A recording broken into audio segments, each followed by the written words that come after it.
je suis Amy Grace Loyd, je suis éditrice, c'est sûr, c'est comme ça que c'est comment je gagne ma vie. Hein. Mais j'ai toujours écrit, c'était quelque chose que j'ai fait à côté. C'était un peu mon secret parce que when my career as an editor grew, and I began to work with more and more authors of merit, established authors, I didn't want them to think that I was a dilettante.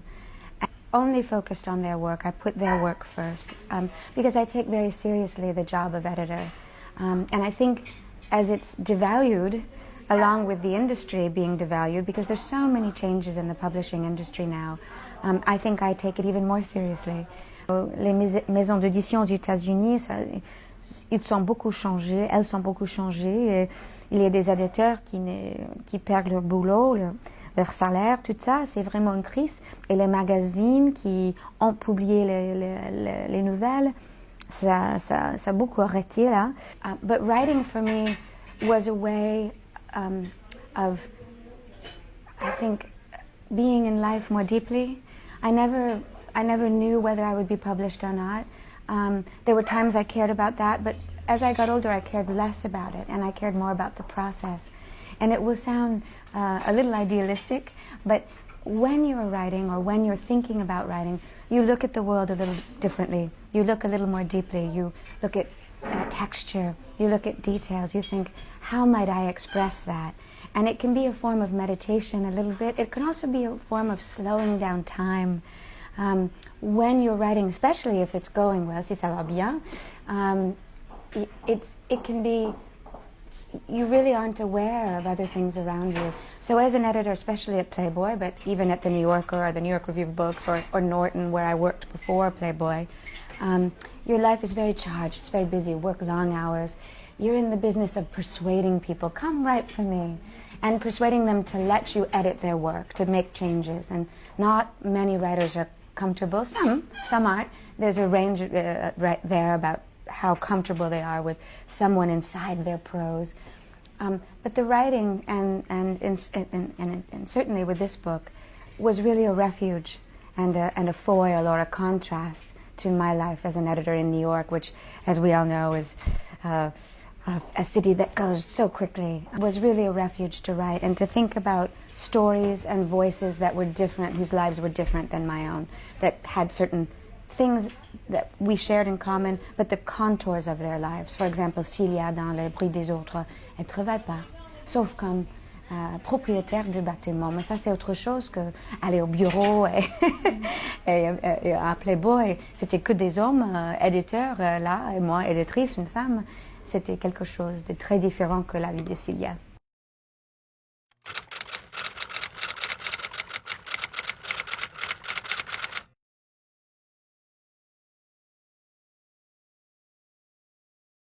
It's, you know, I think it was less doing the writing that was difficult than the thought of publishing, because then I'm exposed. And even if the story isn't autobiographical, the way you choose to write, the things that you choose to write about the subject reveal a great deal about you. And as we know, this novel is very intimate, c'est très intime. Il y a assez de sexe là, dis donc. And also it's a story of women and of Celia's interior life. So I think I was more afraid of the exposure. My style of writing is different from a lot of American writers, certainly different than James Ellroy avec son style très propositif, avec les phrases très courtes et aussi des sujets différents, complètement différents. Il écrit pas au sujet des femmes souvent. They helped me in a sense. They didn't even know they were helping me, in that every time I worked with an author, I learned what they resisted in our editing together and what they accepted. I learned a great deal about the writing life, about how disciplined one had to be. So they supported me, but you're right. I was terribly afraid of what they would think of the book and what they would think about me, their editor, also as a writer, if they would be comfortable with that or not. I think I, in private, developed the habit of writing. So I felt more secure about that. And I felt once I was in Celia's voice in particular, I felt very at home. so I had a certain comfort there. But as we know now, today, if, as a writer, to promote one's book, you really have to put yourself out there. You have to talk and you have to self-promote. I'm much more talented at promoting other writers than I am at promoting myself. Yes, it was certainly a concern and a worry if they would like it, if they would be accepting, and for the most part they have been extraordinarily generous, and c'était un grand soulagement pour moi.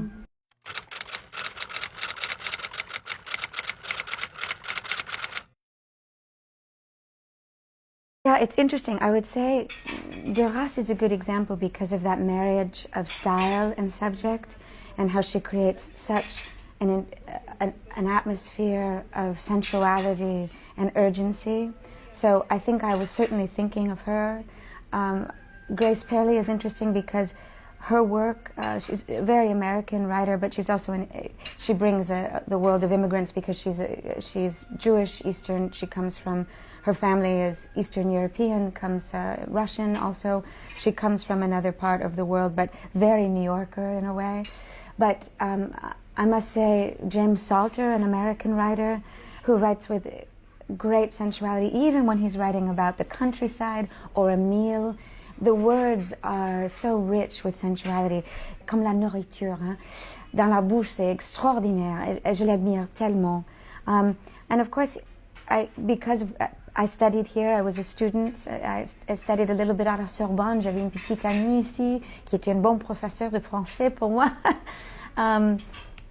He helped me with Proust, and I learned a great deal via Proust about memory and writing. And of course Celia is trying so hard to keep her memories alive, to keep her love with her husband qui est mort, ça peut rendre, elle essaie de rendre vivante son amour pour lui. So I think I was thinking very much, of course some American writers, but I think I was thinking a little bit more about world literature. I love American writing, obviously. There is a dominant style, though, in American writing is what we call domestic American realism. And while there's some realism in this book, I would say a lot of realist writers in the United States like a clean, short sentence. I wanted, in order to capture Celia's voice, sometimes my sentences are very long, they're very lush, and other times they're very short, and I wanted this freedom. It's a little bit different in some ways than I would say what you get in the majority in the United States. But I did think even of Simenon, because he creates such an urgency and such an atmosphere, especially in his existential novels. It's extraordinary. Trois Chambres à Manhattan. When I was at the New York Review of Books, we worked on a classic series where we resuscitated lost classics, works that were never published in the U.S. or weren't published well. And I got to work on those, and that was a great education as well, about creating an urgency and an atmosphere. He was really something, and more Americans should know about him.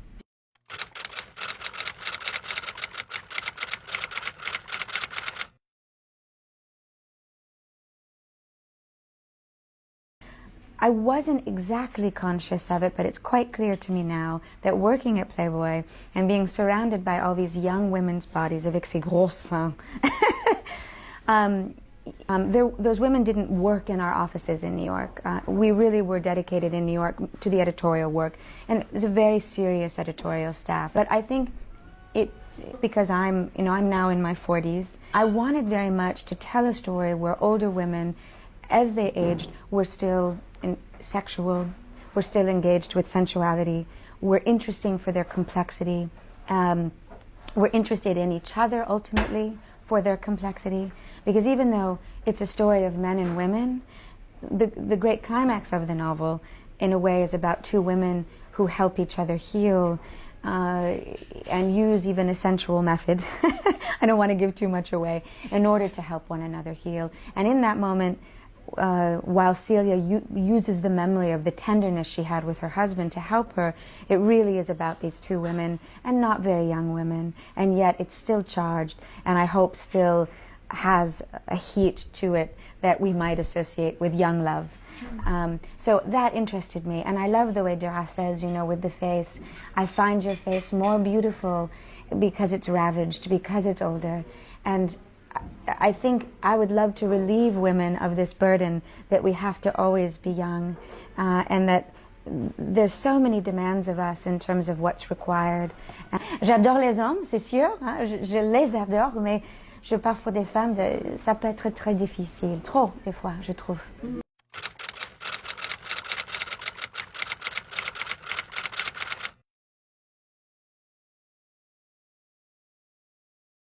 It's interesting. Celia is someone who's much more interested in old movies, and I think that she doesn't fit very well in modern life, and she resists modern life. So that was part of why I mentioned older movies in His Girl Friday, which is a tremendous film with Rosalind Russell, and very much about a woman who's trying to decide whether to marry and go off to the suburbs and have children, or to maintain her professional life, which was really interesting for its time. So yes, I think Hitchcock is apt, because he said often in his interviews, and I believe even in interviews with Truffaut, if I remember correctly, that people lie if they won't admit that they want to look into the lives of others, that we all have a côté spy. It was funny, another interview I did with a French journalist said, she said, I would love to break into the apartments of my neighbors and see what's there. Whereas it was interesting with with an American journalist, she said, I was very upset with Celia when she did that. I love that Hitchcock, I think flowing through his movies is the understanding that we're all drawn to bad behavior.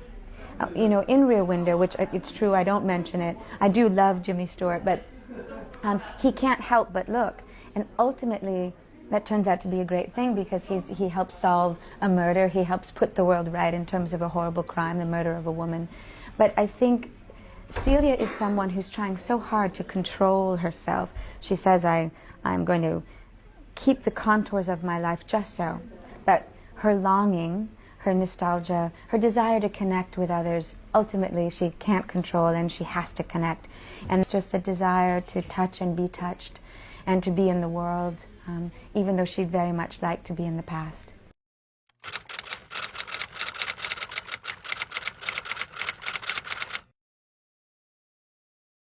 Absolutely.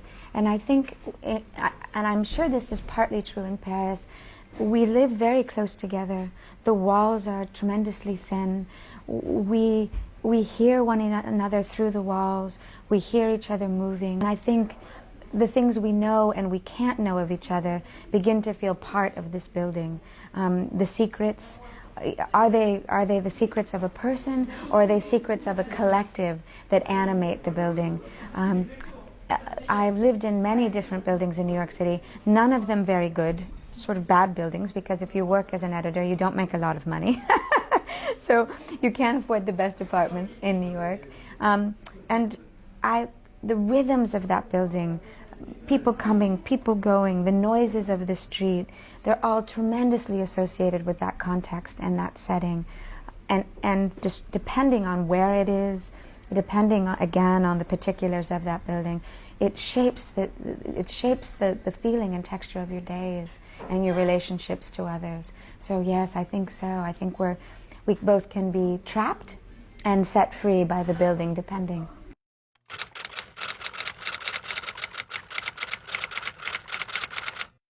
Oh, absolutely, because she's the propriétaire, and she's trying to make sure that it's an orderly place, and she doesn't even let her tenants into the garden, really. I mean, she lets them, but you can feel her caution. So I think as her walls come down, so do the walls of the building. She knows a great deal by the end about her tenants. They know a great deal more about her. What happens at the end, that she's in community, means in a sense that while the walls are still up, in another way they're much more perméable, c'est ça le mot? So I think absolutely it's a wonderful observation on your part that it's a much more open place than it was, I think, to begin with. It's less tight because she is, and she's still her. She's still in love with her husband. She still, even at the end, is wondering where the exit is. Should I run away? But she stays. She stays in company with others. You'll wonder what her life... That's a wonderful thing about a literary novel, that it ends with this great openness of possibility.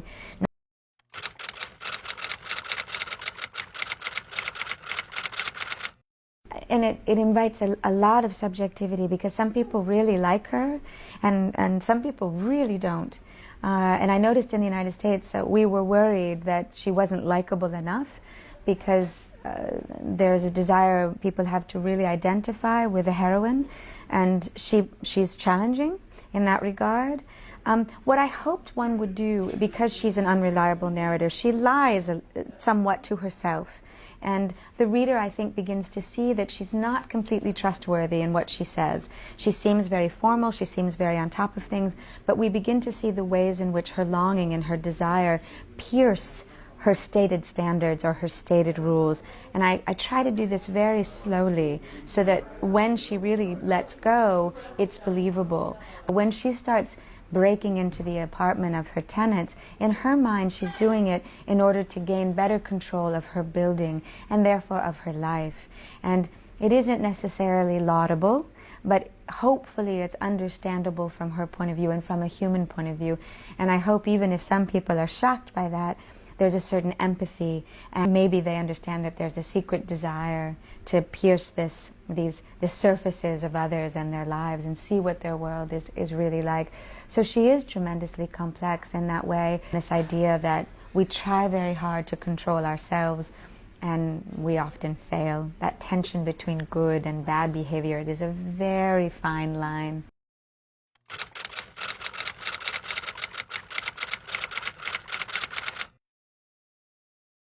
There's a great marketing in the United States and in the world, in the Western world, about love and what love is.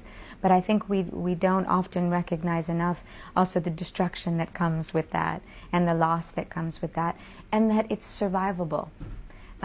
There's many sad songs about breakups, but how do you get past something, a loss that may be impossible to get past? I think it's an important point to say that when we lose someone, whether to death or whether to a breakup, we don't stop loving them. Often losing someone does not mean you stop loving them.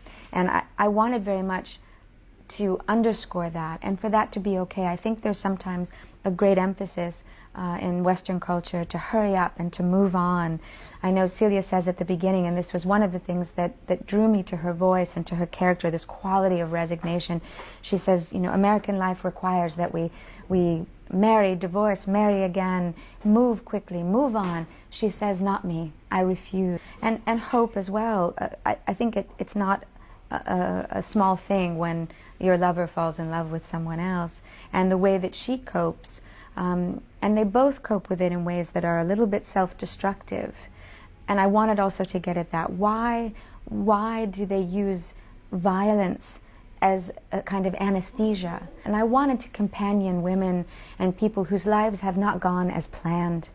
We have these ideas of family, children, marriage. Doesn't always go as we plan. And that interests me, and I think it's more interesting than when things do go as planned, those derailments in life.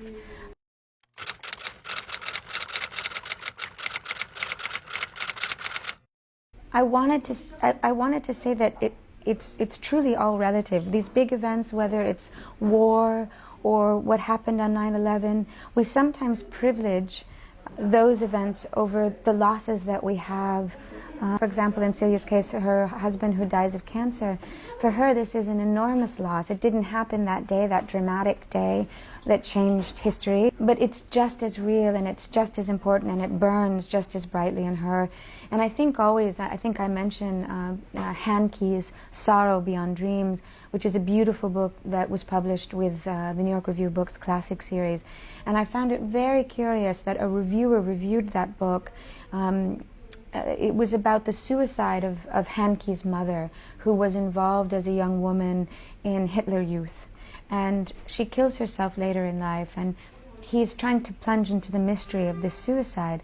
The reviewer, a writer whose name I won't mention, said, well, is this loss as important or as real or as the losses that occurred in a larger sense in the war, whether it was as part of the Holocaust? And I couldn't quite believe that. And I think I wanted to defend the idea that those are horrifying things, and it's important for us to observe them and to remember them. But for an individual who's just lost his mother to suicide, and that suicide is not independent of world events, and the death of Celia and her husband, it's not for her independent of what happens in the world. That this young love that she had that really hadn't been fully realized, she was still in an idealistic phase of their love. Their love hadn't been tested by children or by boredom of everyday life or the temptations of other people. They were still in this ideal phase. For her, it was very paralyzing and very real and very important. And we must observe, as difficult as it is, because there's so many of us, but these individual losses, they count and they matter.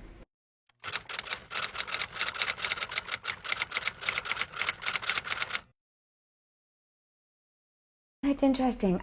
I think I could have very easily, and it's certainly not a 9/11 book, it's certainly much more a post-9/11 book, but I think because the book is so much about, again, whether or not we can master our lives, whether there are other things in life bigger than us, and because Celia is someone who's trying so hard to keep life out, to keep chaos outside, I think it was important to mention it. And so I think it was important to mention that possibility of danger in the air, because it's a book always about implied danger, about the possibility of something very dark happening, and that even though she's trying to observe her individual loss, that other loss, that greater loss, the ones that we all share in, whether we like it or not, are always present. And you know, it's interesting, the new tower has just gone up in New York, and I remember when it was first being built, and there's only one, and it's not nearly as imposing as the towers were, but I worried. I felt it was hubristic. I thought this is going to be a target again. And I think we can't help but have these conversations all the time if you're a resident of New York City. Finally, it's a very modest building, and I like it. I've become used to it, but it's like becoming used to another person or another presence that you have to take into because you are you're so used to looking at the landscape of the city. It is a city that is always right here in a way, because all the buildings are so close, all the people are so close. There's so many people in New York. I think it's a bit different than Paris in that way. The population is a bit greater, but it's rare even on the street that you're alone in New York. Even in the middle of the night, there's always someone about. And I think we're all very busy observing, and the buildings are part of what you're taking stock of, and you cannot help but look at this new building as it goes up, and what it may or may not mean for our future collectively and independently. So, and for a woman like Celia, who's so sensitive, it's like she feels, like she has the thinnest skin ever.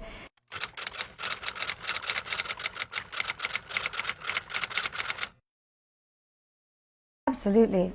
Underscoring the ways in which something very dramatic happens and nothing is the same afterwards, of course, for our individual lives and for our collective lives. Absolutely. And I think America in general is very changed since this event. We are not the same country. We're not at all the same country that we were before, financially, mentally. I hope my American brothers and sisters won't mind my saying that, because I think we like this myth of our being able to overcome, and we do. I mean, we do that. But I think we also have to take stock, or il faut rendre compte que we're also different. And I think in a culture that goes so quickly, mourning is a difficult concept. But every time 9/11 comes around again, I think we all feel very raw, in New York anyway. And you see les bougies partout, tu vois les fleurs. And I think you always ask yourself, how much do you engage with this and how much you don't engage with it? How much you're going to stop and remember, and how much you're not. And it's a question we all have to ask ourselves, whether it's about 9/11 or other events or other losses in our lives. So it's wonderful to use it in a book like this, a book that's very interior, the inside of a woman's mind and heart and body. It was wonderful to be able to bring that in and ask larger questions, that these small movements inside us have kind of epic repercussions.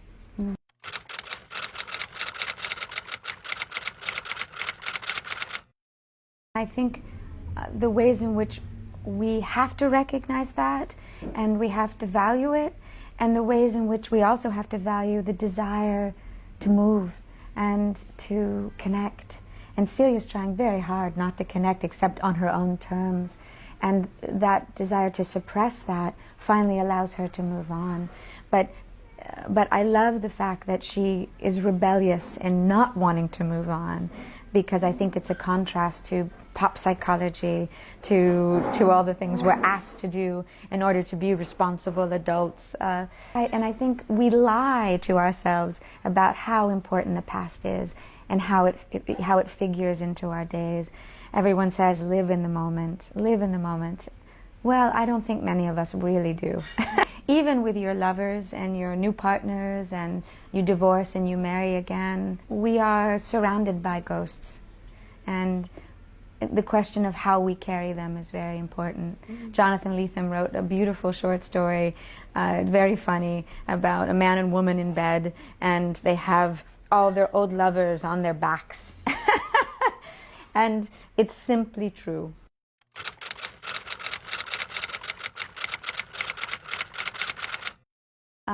Yes, I mean, there's a quality of obsession. She's, in a way, still obsessed with her dead husband, and she becomes very obsessed with Hope, because Hope has the life that Celia might have had if her husband didn't die. Also, Hope does, like Celia, does many self-destructive things in response to her loss. That quality of obsession, and how propulsive that could be, that we're constantly searching for things that sometimes we just can't grasp. Also, I didn't like Herman Melville as much as I do now as a young woman, but as I got older, I understood better and better, one, how modern he was. At the time, he wasn't very popular when he was alive. I think people didn't understand his work the way we understand it now, because of the ways we've grown as a culture, and we understand obsession. We also understand, I understand as an editor and as a writer, the risks that he was taking. In some of the passages I quote, there is such an energy and a wildness to the prose that gets into that not being able to control how one feels at times, a complete abandon. And that seemed appropriate for Celia, who's trying to control herself and finally also surrenders to abandon. So he's extraordinary. I wish more people would read him. Also, one of my favorite short stories by Melville is Bartleby the Scrivener, and I shall prefer not to. There's a clerk, and one day he just decides he's not going to do all the things that he's supposed to do, what's expected of him. Celia, in a way, is saying, you expect this of me? Well, too bad. I shall prefer not to. And I adore that. And I think that's an interesting part of Melville's psychology, her psychology.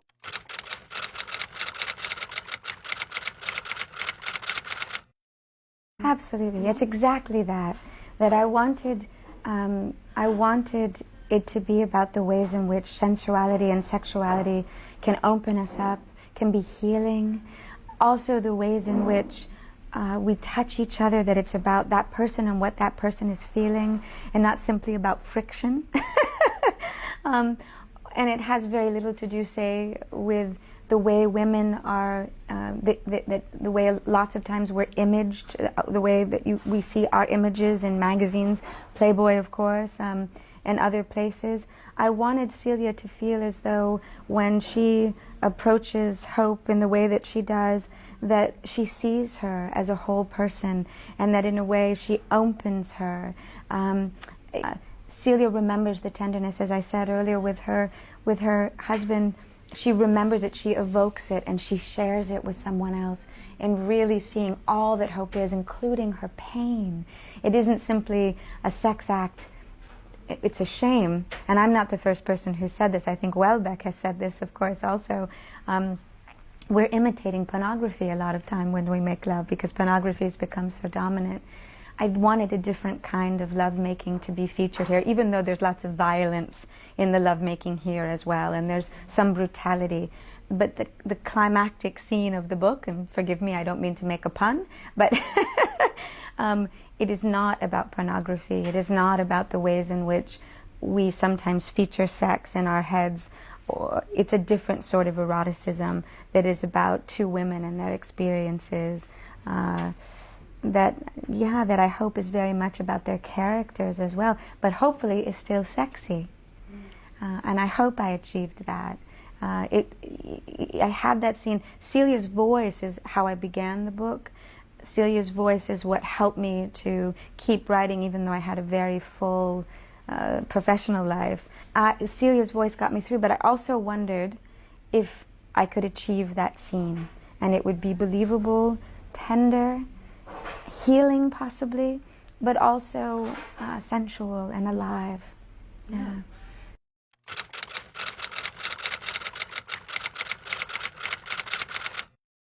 Here she is, a woman named Hope, but suddenly her marriage is broken up. Suddenly she is without hope. That's what Celia said, hope without hope. And because it was obvious, and such an obvious name, and I could provide such an obvious contrast, but also ultimately I think hope is delivered, hope as an idea. So another person asked me, really, you didn't think of changing that, and Americans didn't object to it? And I said no, because actually it's a fairly common name, Hope, in the United States. It was intentional, and I think you forget a little bit that her name is Hope, but then I'm reminding you. Again, we have these ideals, hope, charity, funny, Constance, all these names that we have that were named thus to hope, because we hope to project these qualities. Sometimes we can't, and sometimes we can, and we can reclaim these things for ourselves or for others. And she is someone who does manage. I think I don't want to give too much away, but we know she goes into her garden and she does something quite unthinkable. So I liked playing with that. It was fun.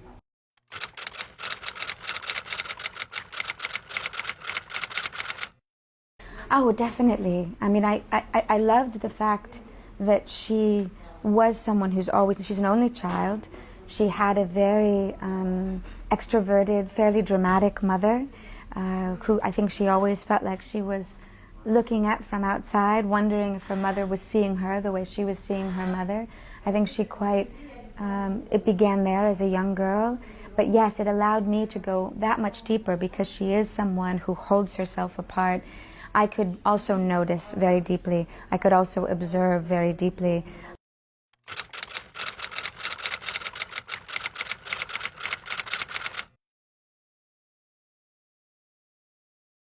It's a little unfair, and it's probably informed by the fact that I work and live in New York, and I work in publishing, where there has to be a great deal of marketing and publicity of all that we're doing. But I think Twitter, social media, it's as though we've turned ourselves inside out, like a chemise, that we've, a shirt we've turned inside out. And increasingly, it becomes the way that we communicate with each other. I worry not only that there's less privacy, but that we want less privacy. But I feel like we're so busy telling everyone the story of our days without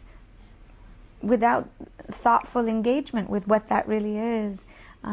Even with solitude and with quiet, I think it's extraordinarily important. And I loved engaging with that with Celia, because I wanted to remind people how important it is. I think introverts are interesting, and they're often writers and they're often artists, because their interior life is so rich. And what a gift that is, that you don't always have to depend on others for the richness of your life. We always say, speak up, don't be so shy. Oh, don't speak up, that's okay. There's already plenty of noise.